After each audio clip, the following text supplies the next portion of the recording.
O Wellington Ramos que pergunta, por que o Bolsonaro, no final do governo dele, nomearia o general Júlio César de Arruda para o comando do Exército, indicado pelo governo Lula, se a intenção do ex-presidente era o tal golpe de Estado? Deu para entender a colocação? Não. Tá sendo irônico. Acho que essa daí é pro Demori. Ou pro Diogo, na verdade. Porque na verdade ele tá dizendo Ele tá falando o seguinte, que tipo de ditador vai querer dar um golpe, nomeando como chefe das Forças Armadas o indicado por aquele que ele quer dar o golpe. Né? Então ele tá falando, na verdade, que obviamente Bolsonaro não queria dar um golpe. Porque quem quer dar o golpe, se ele quisesse dar o golpe, ele não nomearia os indicados do Lula para serem os chefes das Forças Armadas. É mais um argumento que ele tá colocando, tá apresentando. Quer comentar alguma coisa? Eu queria, talvez, fazer um comentário, uma pergunta, na verdade, puxando esse assunto, Eduardo. Porque o seu pai usa muito a expressão estar dentro das 4 linhas da Constituição, atuar dentro das 4 linhas, e que todas as conversas que ocorreram entre a eleição de Lula e o final do ano, né, de 2022, na verdade eram conversas para ver o que era possível ser feito dentro das 4 linhas. Né? Eu queria que você explicasse exatamente o que isso quer dizer, né? E puxando pela questão da liberdade de expressão, como que você imagina que um estado de sítio, um estado de defesa, ou qualquer medida dentro das 4 linhas, entre aspas, que fosse adotada, não resultaria também, né, numa restrição à liberdade de expressão com quem não concordasse com essas medidas?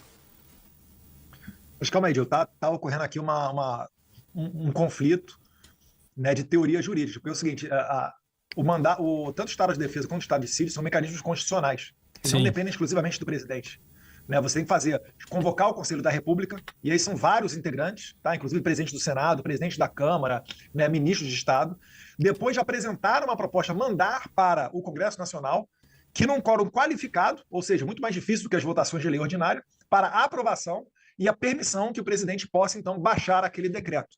Então, isso tudo é um processo rigorosíssimo. Né? O que o Bolsonaro fez, na verdade, né, ele pagou missão para os seus assessores, pessoas de torno dele, para verem o que vocês encontram de solução, porque está ocorrendo um momento turbulento aqui no país. As pessoas voltaram, cada uma falou do seu ponto de vista. Bolsonaro não acatou nenhum deles e deu conta de fazer a transição. Foi simples, foi isso aí que aconteceu. Agora, não tem nada de extraordinário disso. Eu tenho uma dúvida. Não, eu queria só pedir a complementação do Eduardo sobre o que aconteceria, né, se essas medidas que foram cogitadas... Sim, pode falar então, eu te pergunto, o que você acha que aconteceria em estado de... Não, eu não estou sendo entrevistado, Paulo. Não, eu não estou sendo entrevistado. Não, eu fiz a pergunta. Mas você fez uma pergunta sobre o estado de sítio. Você sabe o que diz a Constituição sobre liberdade de expressão em caso de estado de sítio e estado de defesa? Há várias limitações que são impostas, né? Quando existe... Não, Paulo, eu fiz a pergunta para vocês. Eu fiz a pergunta. Eu não sou entrevistado. Não, eu não sou entrevistado. Eu quero saber o que aconteceria com a liberdade de expressão se alguma das medidas cogitadas pelo ex-presidente Jair Bolsonaro fossem impostas naquele momento. É isso que eu quero saber. Mas por que gerariam problemas de liberdade de expressão? Você está dizendo que há várias restrições. Eu fiz a pergunta para vocês, Paulo. Eu conheço sua estratégia de jogar pro lado de lá. Eu estou fazendo a pergunta. Se vocês dizem que não tem, não tem. Honesta. Então, se vocês dizem que não tem nenhuma... Na Constituição Federal... Eu quero saber o seguinte, se Lula não fosse empossado depois de vencer as eleições, né, porque essa, obviamente, era a intenção, né, o Bolsonaro considerava que havia sido roubado nas eleições, correto? Está correto isso? Essa é a opinião de vocês e do Bolsonaro. Correto? A minha opinião é que uma eleição onde você não pode criticar o Lula, onde você não pode fazer transmissão ao vivo a partir da sua casa, onde você não pode exibir imagens das maiores manifestações de rua, né, que ocorreram no 7 de setembro em favor de um político, você acha que isso é uma eleição normal? Na minha opinião, se é que a gente ainda tem opinião no Brasil, sim, foi muito roubada. E eu não estou nem falando das maquininhas ainda. Perfeito. Então, o ex-presidente Jair Bolsonaro cogitou ver quais eram as opções que haviam, né, para que Lula não fosse empossado. Mas você está inferindo que ele queria ver isso daí porque ele não gostou do resultado eleitoral. Eu estou falando que existia um momento turbulento no país, e tanto é verdade que ocorreu até o 8 de janeiro. quando o Bolsonaro nem mais presidente era. Não, as, Tamanha era a as revolta das reuniões pessoas. todas giram em torno das fraudes nas urnas, com o argentino Serimedo, as reuniões com o comandante da Marinha, com o comandante da Aeronáutica, O que com fazer o em O argentino Gomes. argentino citou dados públicos do Tudo Tribunal gira, Superior mas tudo Eleitoral. bem. Você só não consegue ver aquela live As no Brasil. reuniões, Só no Brasil que a live do Eduardo, argentino é bloqueada. Eduardo, Em qualquer lugar do desculpa. mundo ela é livre. As reuniões para se saber o que se poderia fazer, entre aspas, dentro das quatro linhas, giram em torno da suposta fraude nas eleições. Isso é bem claro nas exatamente. conversas todas. Então, E assim, qual o problema? Não entendi qual o problema. qual o problema? Não, a pergunta, repete a pergunta. Não, eu quero saber o seguinte, né? O que vocês imaginam que ia acontecer em relação à questão da liberdade de expressão, que vocês dizem defender, se isso tivesse sido bem sucedido, né? Se o seu pai Mas eu estou tivesse... tentando entender de onde você tirou essa pergunta. Porque eu perguntei a você por que você acha que estado de sítio ou estado de defesa trariam qualquer restrição à A liberdade de pergunta, expressão. Paulo, se deve ao Aí- fato de que a população brasileira foi às urnas, votou e saiu um resultado que era o resultado de que o vencedor era Lula, certo? Se isso fosse de alguma forma revertido naquele momento por essas medidas que, obviamente, vocês dizem que não aconteceram, né? Que não foram discutidas, essas que o Demore acabou de Eu não citar. disse que não foram discutidos, não. Ok. Então foram discutidas. Quais medidas foram discutidas, Paulo? Você acabou de listar duas, estado de sítio e estado de defesa. As duas foram Sim. discutidas. Inclusive Até onde eu sei. o ex-presidente Jair Minhas Bolsonaro informações como citou, jornalista. citou isso em entrevistas. Né? Intervenção no TSE, Isso. Aí você sequestro de perguntou- comunicação de ministros do TSE, tudo isso. Não, peraí. Vamos organizar a isso. pelota aqui. Tudo isso, tudo Vocês isso. falaram o seguinte: foi discutido estado de sítio e estado de defesa. Sim, o O que ex-presidente teria Jair Bolsonaro acontecido se o citou estado isso de como sítio ou algumas estado das de defesa medidas que fosse ele cogitou, implementado. ok? Eu quero saber o Isso. seguinte, se Lula não fosse empossado e as medidas que Bolsonaro disse que estava cogitando fossem implantadas para que isso acontecesse, o que ocorreria com a liberdade de expressão no Brasil? É essa a pergunta. O Brasil ia subir nos A sua índices de pergunta foi liberdade de relacionada a expressão? estado de sítio e estado de defesa. O Brasil ia Eu tô subir nos dizendo que índices de dentro da liberdade de expressão ou ia cair, Paulo? Ia melhorar ou ia piorar? Em relação ao que a gente tem hoje? Não, mas muito. Ia melhorar demais. Mas muito. Eu vou dizer para vocês, é só vocês lerem a Constituição. Primeiro, no estado de defesa, não há nenhuma restrição à liberdade de expressão ou liberdade de imprensa. Se vocês lerem a Constituição, porque o problema para fazer uma pergunta dessa tem que ler a Constituição. Não há nenhuma restrição à liberdade de expressão ou liberdade de imprensa dentro do estado de defesa. Dentro do estado de sítio, há restrição à liberdade de imprensa. Vedada qualquer restrição à manifestação política. Ou seja, o Brasil hoje, e por isso que eu achei a sua pergunta interessante, Diogo, e realmente você tem prática comigo, porque a gente passou muito tempo tendo embate no ar e eu tenho saudade desse tempo, o Brasil hoje vive um cenário de restrição à liberdade de expressão pior do que se nós estivéssemos vivendo em estado de sítio. O que eu quero dizer com isso? Eu quero dizer com isso que o Alexandre de Moraes já sitiou o Brasil. Ele fez muito além. Os poderes que o Alexandre de Moraes tem hoje no Brasil são superiores a qualquer estado de sítio. E é por isso que a sua pergunta eu achei oportuna. Estado de sítio, para deixar claro, segundo a Constituição, pode restringir direito de ir e vir, sigilo de correspondência e comunicações, pode abrir o seu e-mail e a sua carta aqui na porta da sua casa. Reunião pública, pode falar, ó, não pode mais reunir 5 pessoas na esquina de um bar, senão a reunião pública vai preso. E, em alguns casos, liberdade de expressão e imprensa. Então, Ou seja, eu acho que pioraria bastante. Né? Isso tudo depende da aprovação. Ou seja, do tá Congresso pior hoje. Nacional. O presidente não faz Ou nada seja, disso era o que sozinho. estava sendo Isso pior daí hoje, são as Paulo. Não dá pra se reunir possibilidades que numa podem esquina ser no bar piores. hoje. Isso foi descartado. Calma aí, para concluir meu raciocínio também, só um instantinho. Isso tudo daí foi descartado pelo presidente Jair Bolsonaro, nada disso foi verificado. Agora, se você quiser, eu cito diversos atropelos que o Alexandre de Moraes fez com relação, né, à nossa liberdade de expressão. A começar essa decisão do STF de 2 semanas atrás, né, dando um novo modelo de censura, onde eles simplesmente atropelaram o Congresso. Né? O presidente Bolsonaro joga nas 4 linhas. Se fosse essa a medida a tomar, ele mandaria para o Conselho da República, depois para o Congresso e depois viria o decreto. O STF não, o STF ignora absolutamente tudo disso. O Barroso fala que o Congresso está demorando a legislar, então quem vai legislar somos nós do STF, e empurram, né, um novo modelo de censura que pode ser exportado para o mundo inteiro. E o Trump, que está querendo evitar isso daí, ainda é atacado. Veja que loucura, o medo do estado de sítio. Liberdade de imprensa você já não tem hoje. Já discutimos em detalhes, não vou me repetir aqui. Sim. Liberdade Tem, de expressão, 61% dos brasileiros têm medo de expressar as suas opiniões em rede social. Eleitoral. Liberdade de reunião, certamente você não tem. O Alexandre, inclusive, tem a caneta para proibir determinadas manifestações. E as tem pessoas sindicato, têm tem medo ONG, de a manifestações tem até ONG internacional e serem presas. Tinha 200 pessoas na Paulista no domingo aqui, gente, com foto do Bolsonaro. Você tem policial federal infiltrado dentro de grupo de WhatsApp das pessoas, que a Gestapo quer ouvir o que as pessoas conversam. Você tem uma decisão do Supremo Tribunal Federal de quebrar em massa conversas de ordens de pessoas, e tem uma discussão até com uma participação do André Mendonça no STF, muito boa a esse respeito, de pessoas que tiveram contato com investigados, sem precisar de autorização judicial. Então, na prática, Demori, o que eu quero dizer a você é que nós já vivemos uma situação muito pior do que a prevista dentro do estado de sítio, com a diferença: o estado de sítio é decretado por um presidente da República com aprovação e com prazo do Congresso Nacional. Nós temos um estado de sítio decretado pelo Alexandre de Moraes desde 2019, que não tem fim. É por isso que a gente está na situação que a gente está, pô.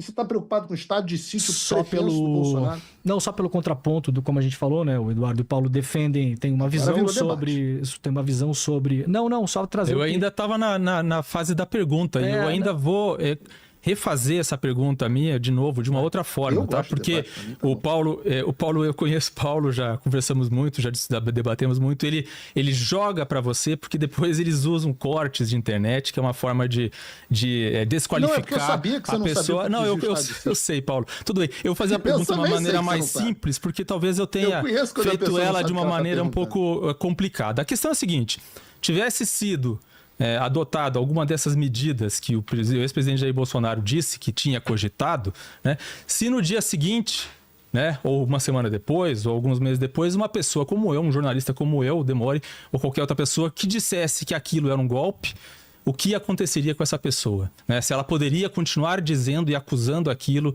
de ser um golpe. O que aconteceria com essa pessoa? Ela teria a sua liberdade de expressão garantida? Absolutamente? Absolutamente nada. Sei.